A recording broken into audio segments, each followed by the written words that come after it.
All right. Netflix is making a new One Piece anime. Now, I know you're like, wait a minute, there already is one that's got over 1,000 episodes and I don't have time for it. This is going to be with a new animation studio. It's Wit. They're the ones that did the first 3 seasons of Attack on Titan. They're very well known. And this is going to be shorter episode count, and it's going to be going through the Blue Saga first.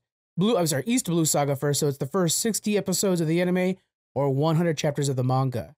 Now you're past that in the original anime, right? Correct. Yes.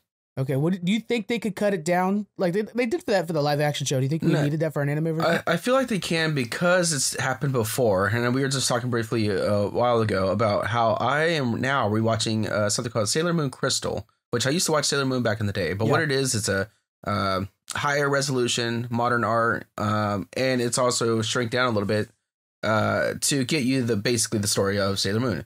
So I feel like this can happen, especially with a show that has 1,000 episodes, right? Yeah. But yeah, I think this is like a One Piece train going on right now, right? We're all excited about it. We're all on it, and why not grab more audiences, right?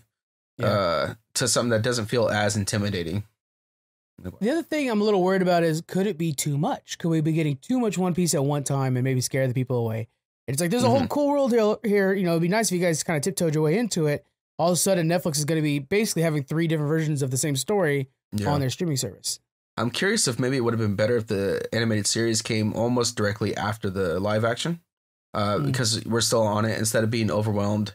I don't know. Maybe because do a it's whole like saga you're in the that's moment. like separated, that maybe it's like its own standalone thing. That'd be neat. Yeah. But then you're just creating more episodes for a 1,000 episode anime. Well, yeah. I'm just saying, like, what if it's like One Piece, whatever, and it's some more adventure that they go on that kind of just can fit anywhere within the One Piece storyline. Yeah. We don't need to see him like gear up to 5 or something like that, but just somewhere in there.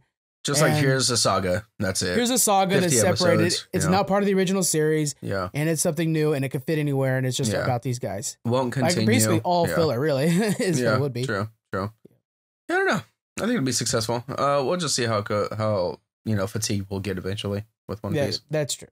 Yeah. It's going to be testing out. Netflix also announced they're going to be doing spinoffs for a lot of their franchises. So they're getting into the Hollywood business, basically. They're building these franchises, these IPs, instead of just like, we're going to do a lot of original work. They're taking the originals that already work and making spinoffs of them. Extraction by Chris Hemsworth. Have you watched that? Nope, not even interested in it. Okay. I plan to watch it at some point. There's so much stuff to watch when you're like, okay, the guy walking out of the exactly. Cool. Yeah. But nevertheless, it's a movie series, definitely much in my parents' wheelhouse. They're making that into a series, not necessarily with Chris Hemsworth. It'll be in his universe. So the Extraction's getting its own series. Okay. Wednesday is getting a spinoff focused on Uncle Fester, which is played by Fred Armisen. I love Fred Armisen. I love Uncle Fester. I'm fully on board with this. And I wouldn't mind if they did a little bit of like Christopher Lloyd did a cameo. That would be really cool. Because his Adam's family appearance is so fantastic. Peaky Blinders is getting 2 spinoffs. So one is going to be set in Boston immediately following the events of the Peaky Blinders series. The other one is going to be prequel to Peaky Blinders. It's going to be following Polly, which is the matriarch of the family who passed away before the last season. And so it'll be a younger version of her, of course. Yeah. But basically her and her brothers, which is because she's the aunt to everybody that's in the regular Peaky Blinders series, her and her brothers probably founding the family and stuff like that. I think this is a good move for Netflix. They've stumbled a lot lately, and building up franchises like this, we see with like Disney, stuff like that, helps support a gigantic library. What do you think? Yeah, no, most definitely, right? Especially for the hardcore fans. I mean, I think of Star Wars where you got Rogue One now. You're just expanding this world that people love already.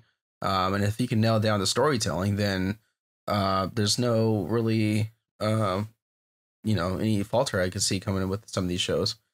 Yeah. But I think it does mean, though, are we going to experience another rise in the monthly bill? Undoubtedly. Right? Yeah.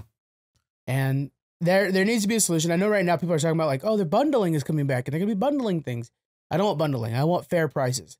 And these don't seem fair anymore. Like they're just so high now that it's ridiculous. And so, What? Dan, it's going to be bad. What are we at right now? Because I don't really know myself. I'll just say that's how they get you, right? That's like the gym membership thing where you're like, that's right, I'm paying for the gym. I don't know what it's at either because, frankly, to be honest with you guys, I still do password sharing. I work around the password sharing. Boat. I work around the password sharing and I share my password. Let's be honest. I will let you know when Hulu goes up or HBO Max goes up for sure. I'll feel those ones. And Disney Plus Jonathan will let me know, I guess. But yeah. Yeah. Shoot. But yeah, I don't know. I think at a certain point, like if I were paying for Netflix and I think it's probably close to $20 now, I would have canceled it a while back. Yeah.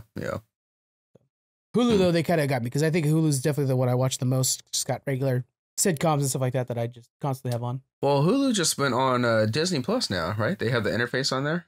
They're gonna be merging the apps actually. Okay. Or I don't know if Hulu's gonna fully become part of Disney Plus. Probably more likely. Mm-hmm. At that point, again, me and John joked about it. We're gonna have to figure out something. Yeah, I know. Yeah. One of us got to pay for it. So we'll see who wants to take that. One of us, and that's John. Yeah. But yeah, I think this is a good move all around.